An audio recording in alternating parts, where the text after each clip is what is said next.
Filho Jesus Cristo, eu te apresento a vida da Thaís neste momento. Papai querido, que o Senhor venha cobrir ela com teu sangue, que nenhum dardo, nenhuma seta, nenhum nada, nenhuma transferência venha sobre ela. Guarda a mente dela para ela falar tudo que o Senhor queira que ela fala. Guarda o emocional dela, Deus, porque ela vai te honrar, ela vai falar das tuas boas novas, e que essa palavra entre na tábua dos nossos corações e haja libertação, cura, transformação e arrependimento, Deus. É o que eu te peço em nome do Pai, do Filho e do Espírito Santo de Deus, em nome de Jesus. Amém.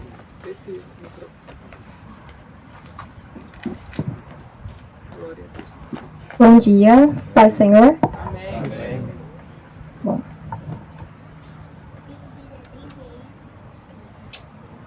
Bom, nós vamos falar, está em 1 Coríntios 11, a partir do 23. Quem tem a Bíblia, abra, por favor.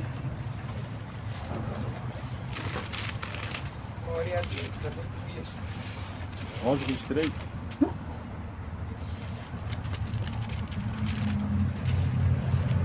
Glória a Deus.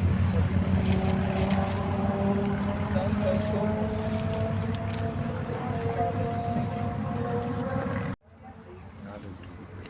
Todo mundo achou? Amém. Gente, peço só um minutinho que a gente já vai ler. Mas eu quero fazer só uma introdução breve aqui para falar para vocês do contexto, né, desse livro que Paulo escreveu. Ele escreve essa primeira carta à cidade de Corinto, e essa cidade era uma cidade muito complexa. Por quê? Porque embora fosse uma cidade muito rica, muito cosmopolita, né, uma cidade muito exuberante, ela era também uma cidade muito corrompida. Corinto vem do grego coríntio, que significa impura, corrompida, corrupta. Essa cidade, ela era palco de vários templos, né, de deuses, né? Então era uma cidade extremamente idólatra. Lá ficava o templo da deusa Afrodite, que era a deusa grega do amor, e dentro desse templo havia mais de 1000 prostitutos cultuais. Lá também era templo de Diana, a deusa dos Efésios, também era templo de Eros, o deus do erotismo. Também era templo de Dionísio, que era considerado o deus do vinho. Além disso, essa cidade era palco de um espetáculo desportivo. Haviam competições de esportes e todas as pessoas que ficavam nas cidades circunvizinhas costumavam ir lá para assistir esses jogos, né? Então, ela costumava atrair as pessoas para a participação das festas. Essa cidade também era considerada berço da filosofia, porque lá haviam encontros de vários filósofos e sábios. Exatamente por isso, o apóstolo Paulo vai começar escrevendo essa carta nos 3 primeiros capítulos, falando sobre a sabedoria. Ele vai fazer um paralelo entre a sabedoria do homem e a sabedoria de Deus, né? E ele vai dizer que a sabedoria do homem ela é loucura, quando comparada à sabedoria que vem de Deus. E o apóstolo Paulo ele vai ter uma revelação que vem direta do trono de Deus, onde ele vai começar a falar sobre a ceia. Havia ceia dentro da igreja de Corinto, mas era uma verdadeira bagunça. Porque o que acontecia? Os historiadores vão relatar que algumas pessoas costumavam ir lá e elas levavam até vasilhas para pegar o resto da ceia para levar para casa. Algumas pessoas que eram mais pobres, né? Outros comiam antes e as pessoas que chegavam depois não tinham ceia para ceiar. Então é nesse contexto que o apóstolo Paulo vai trazer essas considerações. Certo? Então vamos ler. Ele vai dizer o seguinte: porque eu recebi do Senhor o que também lhes entreguei. Que o Senhor Jesus, na noite em que foi traído, pegou um pão e, tendo dado graças, o partiu e disse: isto é o meu corpo, que é dado por vocês. Façam isso em memória de mim. Do mesmo modo, depois da ceia, pegou também o cálice, dizendo: este cálice é a nova aliança no meu sangue. Façam isso todas as vezes que o beberem, em memória de mim. Porque todas as vezes que comerem este pão e beberem o cálice, vocês anunciam a morte do Senhor, até que ele venha. Até aqui. É muito interessante o que o apóstolo Paulo vai dizer, porque ele vai usar as palavras que Jesus disse, né? Façam isso em memória de mim. Quando ele fala, né, para a gente pegar o pão e o cálice e fazer isso em memória de Deus, ele transmite a ideia de que, ao cearmos, a gente tem que ter em mente o que aconteceu no Calvário. É como se a gente tivesse que se teletransportar exatamente para aquele momento. E é incrível, né, que Jesus vai dizer o seguinte: Ele vai dizer que este cálice é a nova aliança no meu sangue. Quando a gente olha no Antigo Testamento, né, os profetas, né, que Deus levantava para falar com o povo de Israel, a gente consegue perceber que muitas das vezes o povo israelita era muito rebelde e indisciplinado, porque eles acreditavam que por ter uma aliança com Deus, eles estavam imunes à responsabilidade que isso implicava. Então eles achavam que eles podiam fazer o que eles bem entendessem, porque eles eram o povo escolhido de Deus. Mas lá em Jeremias 31, 33, Deus vai dizer que ele está fazendo uma nova aliança. Ele vai dizer que essa nova aliança vai estar gravada no íntimo dos seus seguidores, que ela vai estar gravada nas tábuas de cada coração. Então, quando Jesus fala, né, dessa nova aliança, ele está relembrando uma promessa que havia sido dada pelo próprio Deus. Então, isso é muito significativo. Jesus nos lembra do que o seu Pai havia prometido a todos nós. Então, quando a gente para analisar a Santa Ceia, a gente precisa entender que ela está ligada com o passado, com o presente e com o futuro. Quando a gente pensa no passado, a gente tem que compreender que a Santa Ceia, no passado, aponta sempre para o Calvário. Na Bíblia, nós temos inúmeras demonstrações disso. E a gente precisa compreender que o Calvário não foi um fato isolado. O Calvário ele existia desde sempre. Ele sempre esteve premeditado. Lá em Atos 2, a Bíblia vai nos relatar que Jesus foi entregue por conselho e presciência. Ou seja, ele foi entregue por um conhecimento antecipado de Deus. O apóstolo Paulo também vai nos dizer que nós somos chamados para uma santa vocação desde a eternidade. Ou seja, para Deus o Calvário sempre foi uma realidade. Quando Deus criou o mundo, o Calvário já estava estabelecido. Em Gênesis 3,15, após o pecado de Adão e Eva, Deus vai dizer diretamente à serpente. Ele vai falar: colocarei inimizade entre você e a mulher, entre a sua descendência e o descendente dela. Este lhe ferirá a cabeça, e você lhe ferirá o calcanhar. Ferir a cabeça da serpente, ferir a cabeça de Satanás, remete à destruição que virá no dia do juízo final. Né? E o ferimento no calcanhar rememora o que aconteceu lá no Calvário, quando Jesus foi ferido, ainda que por pouco tempo. A palavra também vai nos dizer que Abraão viu o dia do Senhor e se alegrou. Esse dia do Senhor rememora o sacrifício que aconteceria por Jesus naquela cruz. O sacrifício de Isaac já apontava para o sacrifício de Jesus, porque Jesus era o Cordeiro de Deus. É por isso que João Batista, quando vê Jesus, ele vai dizer: eis o Cordeiro de Deus que tira o pecado do mundo. Ele faz uma conexão com o que aconteceu lá em Moriá, que foi o local onde Isaac seria sacrificado. A gente também observa, lá em Êxodo, quando Moisés vai pedir para cada família separar um cordeiro e sacrificá-lo, né, e ungir os umbrais das portas, né, para que eles se protegessem. E ele vai falar que cada família deveria comer essa carne desse cordeiro com ervas amargas, né. A gente também observa o Calvário lá em Números, né, quando a rocha é ferida. Paulo vai dizer lá em 1 Coríntios 10:4, que a rocha é Cristo. O Calvário também está lá em Levítico, quando o bode expiatório é levado para fora do arraial. Esse bode expiatório ele carregava o pecado da multidão que havia pecado contra Deus. Então a gente também observa o Calvário em Levítico. O Calvário também está em Deuteronômio, quando Deus vai dizer que vai levantar um profeta que era maior do que Moisés. O Calvário está em Josué, quando Deus é misericordioso com os gibeonitas. Era para os gibeonitas terem sido mortos, mas por orientação divina, eles vão virar trabalhadores. Eles vão virar rachadores de lenha e carregadores de água.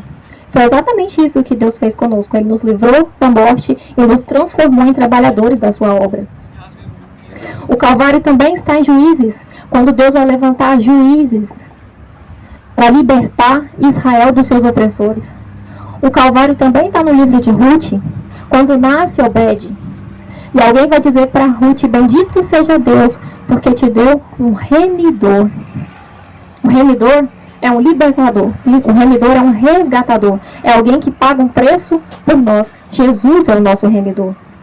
O Calvário também está no livro de Samuel, quando ele vai jogar a pedra e vai dizer: Ebenezer, até aqui o Senhor nos ajudou. Jesus é a pedra angular.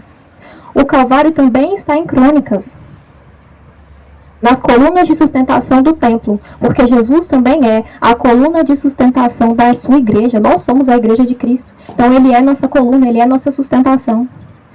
O Calvário está no livro de Reis, porque ele é Rei dos Reis e Senhor dos Senhores. O Calvário está lá no livro de Esdras, porque ele é o nosso sacerdote. O Calvário está no livro de Neemias, porque Jesus é o reconstrutor das muralhas da nossa vida. O Calvário está no livro de Jó, porque Jesus é o nosso Redentor que vive. Se a gente procurar em cada livro da Bíblia, a gente vai perceber que o Calvário sempre foi uma realidade e que Deus sempre nos dava indícios do que estava por vir. A gente tem que entender isso. O Calvário não foi um plano B de Deus para nós. O Calvário sempre foi uma realidade. A Bíblia relata Jesus como sendo um homem de dores. E perceber e meditar sobre isso me fez ficar muito emocionada. Porque a gente tem que entender que Jesus experimentou vários tipos de dores, não só a dor física. Ele foi traído não pelos romanos, que eram inimigos políticos do povo de Deus. Ele também não foi traído pelos gregos, que eram inimigos ideológicos do povo de Deus, e muito menos pelos samaritanos, que eram inimigos religiosos. Jesus foi traído por um dos seus discípulos, por alguém próximo, por alguém que caminhava com ele, e mais do que isso, Judas é uma variação de Judá. Judas era da mesma tribo de Jesus. A palavra vai nos relatar que quando Jesus estava lá no Getsêmani,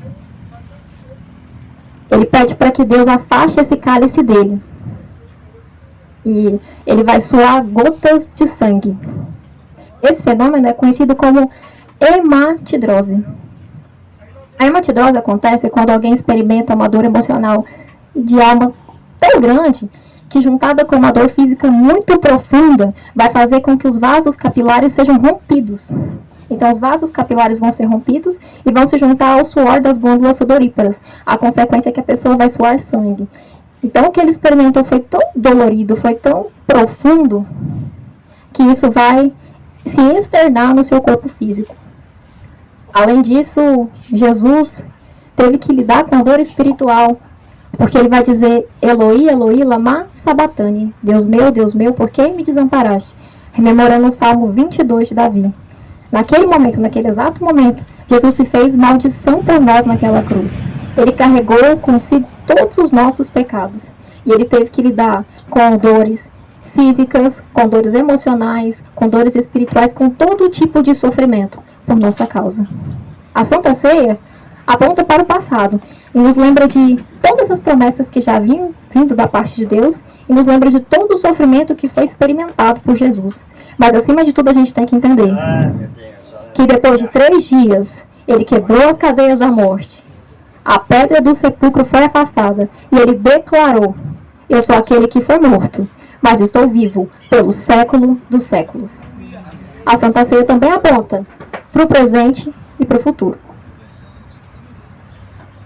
Paulo vai dizer: examine o homem a si mesmo e então coma do pão e beba do cálice. Lá em Lamentações de Jeremias 3,40, o profeta vai dizer: examinemos e submetamos à prova os nossos caminhos e depois voltemos ao Senhor.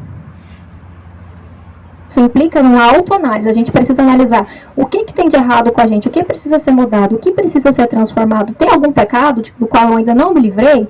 Nós precisamos ser sinceros com Deus. Mas a palavra é muito clara. Examine-se e coma. Não é para se examinar e permanecer do mesmo jeito. Também não é para comer e permanecer do mesmo jeito. Talvez sozinhos nós não conseguiríamos, né? Isso para mim é bem evidente. Mas a palavra de Deus vai dizer que o poder de Deus se aperfeiçoa na nossa fraqueza. Então, que sejamos fortalecidos pelo corpo e pelo sangue de Cristo. Futuro. Porque sempre que comerem deste pão e beberem deste cálice, vocês anunciam a morte do Senhor até que Ele venha. Até que Ele venha. Nós temos uma clara demarcação do arrebatamento da igreja. O futuro aponta para o arrebatamento da igreja, o futuro aponta para a vinda de Jesus, e a palavra de Deus vai nos dizer que ele descerá dos céus, com alarido e com voz de arcanjo, e com a trombeta de Deus, e todos os que foram mortos ressuscitarão, e nós que estamos vivos seremos arrebatados juntamente com eles. antes de irmos para a glória, haverá o tribunal de Cristo. E esse tribunal de Cristo não é para julgamento dos pecados, porque isso já vai ter acontecido. Esse tribunal de Cristo é para distribuição dos galardões. Então, após a distribuição dos galardões, haverá as bodas do Cordeiro, que é a consumação do nosso casamento com Cristo. Hoje, na nossa Santa Ceia, provavelmente, quem vai nos servir vai ser ou a pastora Elismora ou a Fernanda.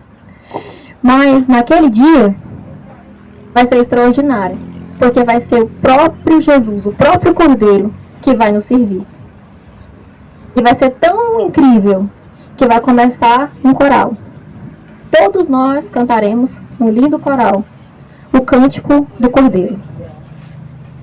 Não será mais por fé, será por vista. Porque assim como ele é, nós o veremos. Nós o veremos face a face. Então que nós estejamos prontos para esse dia, para vermos a glória de Deus, para vermos a glória do nosso Senhor. Talvez essa seja a última Santa Ceia, porque Jesus pode voltar exclusivamente para alguém daqui alguns minutos, alguns segundos, ninguém sabe. Talvez Jesus volte para todos nós, né? Volte para a igreja, porque ao que tudo indica, a volta dele está muito próxima. E Jesus prometeu, na última ceia com os seus discípulos, que ele estaria em jejum do fruto da videira, até que ele se reunisse novamente com todos nós. Então Jesus está em jejum, aguardando pela subida da sua igreja. Então que seja um momento para nós analisarmos tudo o que precisa ser mudado dentro de nós. Tudo aquilo que precisa ser analisado, tudo aquilo que precisa ser retirado. Pensar na glória, pensar em tudo que nós viveremos é muito extraordinário. Mas eu também não posso deixar de falar que aqueles cujos nomes não estarão no livro da vida serão lançados no lago de fogo. E eu sei que Deus é o nosso amigo, nosso Pai, nosso companheiro de todas as horas, mas a gente não pode se esquecer que Ele é Rei dos Reis e Senhor dos Senhores. O que Ele podia fazer pela gente, Ele fez. Ele entregou o seu único filho. Até então, Jesus era o único filho de Deus. Ele entregou o seu único filho para fazer propiciação pelos nossos pecados. E as misericórdias dele continuam se renovando dia após dia. Mas quando chegar aquele dia, como disse o profeta Amós, né? Para Israel, prepara-te para te encontrares com o teu Deus.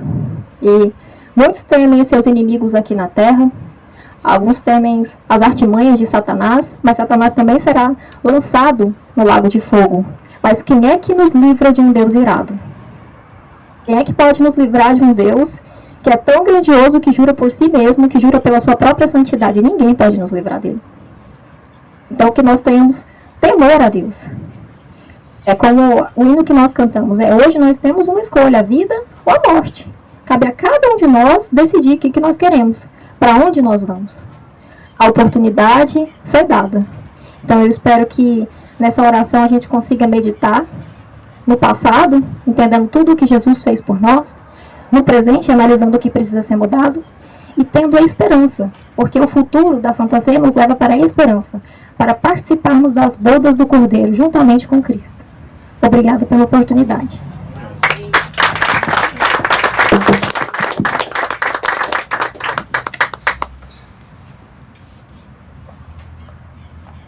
Tem como uma explicação ser mais clara do que essa? Porque tudo está apontado para Cristo.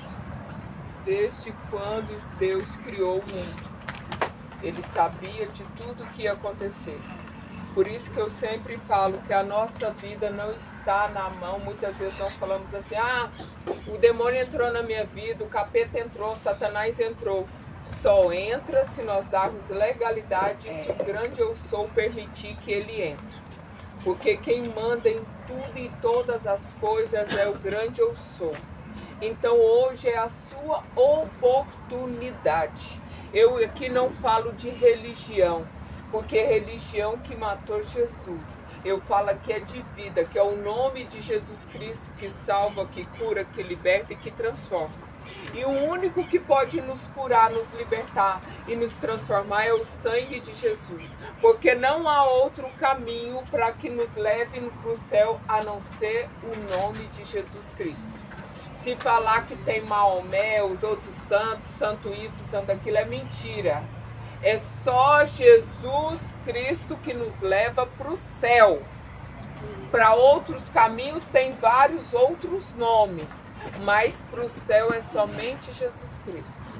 Então que hoje você pegue essa palavra, que ela possa entrar na tábua do teu coração e trazer transformação, trazer vida e trazer ressurreição. Hoje é dia de ressurreição. Que tudo que estava morto na sua vida, que hoje o Senhor pode ressuscitar. A alegria, a paz, a fé, a saúde, o ânimo, que nós tenhamos ânimo para servir, para adorar, para engrandecer. Chega de desculpa desfarrada, chega de falar que não dá conta. Se você não dá conta, tem o Espírito Santo da verdade que faz você dar conta. É só pegar as armas certas. Nós só perdemos porque nós não lutamos com a arma que foi nos dado. Que a arma, qual que é a arma do crente? É a palavra. A palavra sara, a palavra liberta, a palavra transforma. Mas nós deixamos a palavra no Salmo 91. Muitos têm o Salmo 91 decorado na mente, mas o que adianta você declarar o Salmo e não obedecer a palavra? Você está perdendo tempo. Você tem que conhecer a Deus. Você tem que buscar conhecer aonde que você vai morar. Você não entra em casa de estranho e as pessoas não deixam estranho entrar na sua casa. A mesma coisa é o céu. Se você não gastar tempo em conhecer aonde nós vamos morar, você está perdendo tempo. Não importa se tem anos e anos que você serve a Cristo. Hoje é dia de arrependimento. Hoje é dia de renovação. Hoje é dia de transformação. Hoje é dia de ressurreição. Mas o único que pode fazer isso por você é você mesmo abrindo o seu coração e a sua boca. Porque tudo foi feito através da palavra. A palavra abençoa e a palavra amaldiçoa. Então hoje o que você quer? Viver debaixo de bênção ou viver debaixo de maldição? Quem escolhe é você. E para de querer jogar a culpa da sua vida frustrada, dos seus erros, das suas derrotas nas costas dos outros. Síndrome de Adão e Eva não cola no céu. Cada um pega a sua cruz. Cada um pega a sua responsabilidade. E marcha! E marcha! Porque a hora que você não dá conta, como aconteceu com Jesus, o Espírito de Deus vai trazer e vai te ajudar. Mas não é para carregar toda a vida, não. É só para te dar um fôlego. Porque a sua obrigação, quem tem que fazer é você. E crente está terceirizando o que precisa ser feito. E Deus não está gostando disso. Para de olhar para o umbigo. Para de olhar para as suas dorzinhas. Para de ser crente Nutella. Crente tem que ser crente raiz. Tem que estar costa calejada. Porque os mártires foram todos. Um foi decepado, outro foi cortado no meio, outro foi arrebentado. Não foi nenhuma vidinha de sabor de mel, não. Isso é só música, tá? Isso é só louvor. Aqui é o que o homem diz na gíria do povo. Aqui o bagulho é doido. Se crente não pegar, posicionar, meu irmão, o inimigo vem e passa pra você como se fosse um trem de ferro. Mas se você posiciona, você sabe quem é Cristo, você está embasado na palavra, ele tem que bater em retirada. Porque a palavra fala, resistir o diabo e ele fugirá de vós. Como que você resiste Satanás? Na palavra. Jesus venceu Satanás só na palavra. E ele sabe a palavra melhor do que eu e você. E ele não brinca de ser mau. E ele sabe a derrota dele. Ele sabe que ele está condenado. Ele sabe que ele vai para o inferno. E todo dia ele amanhece prontinho para te matar e para me matar. Ele não tem preguiça. Hoje, a hora que eu cheguei aqui logo cedo, os filhos da treva estavam ali fazendo macumba. 6 horas da manhã, eu creio que essa hora que eu cheguei aqui, 8 horas eu já estava desmanchando para ir embora. E crente estava onde? Dormindo, brincando. Deus levanta, fala, levanta 3 horas da manhã, não, tô cansado. Levanta meia-noite, não, tô cansado. E eles não têm preguiça, não. Não tem uma raça que está sendo mais preguiçosa do que o tal do crente.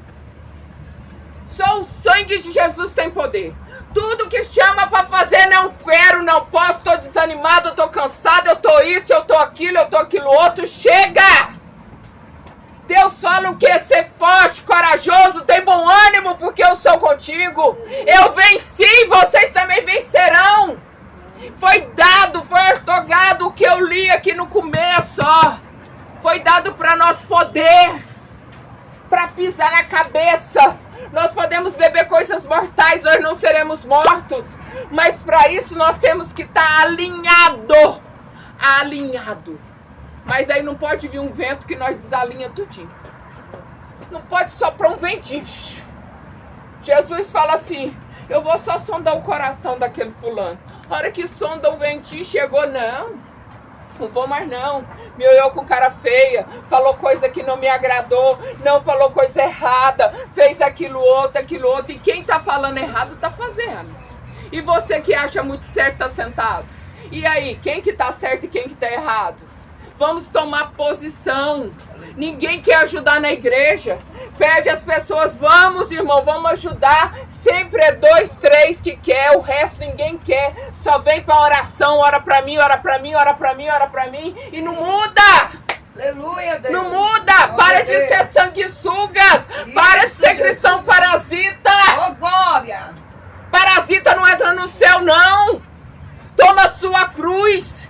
Pega a sua obrigação e faz o que Deus está mandando fazer. Chega! Porque no céu não entra desculpa. No céu não entra nenhuma desculpa. No céu não entra desculpa. Presta atenção nisso. Lá não adianta você pôr culpa em ninguém. Ah, eu fui abandonado por pai, eu fui abandonado por mãe, ah, eu fui abandonado por marido, ah, eu fui abandonado por vizinho, por vó, por... Não quer, Deus não quer saber. Deus quer saber que você aceitou Jesus, seus pecados foram perdoados, você tem que tomar sua cruz e seguir. Aleluia. Seguir. Esse síndrome de Adão e Eva tem matado os crentes. Ah, não é culpa minha, é culpa de fulano. Ah, não foi eu, foi você sim. Você quis lá e fez. Ninguém faz nada conosco se nós não deixamos. Para de culpar. Vamos arregaçar as mangas, vamos ajudar a igreja. Vamos servir, vamos pregar as boas novas. Porque isso não é obrigação só de pastor, não, é de todos. De todos. Você veio nessa terra, foi para fazer a diferença. Você não veio para reclamar, não. Você não veio para ser depressivo, opressivo, não. Você veio para lutar, guerrear e morar no céu. E ter o nome escrito no livro da vida. Eu gostaria de saber quem vai cear. Por favor, levanta.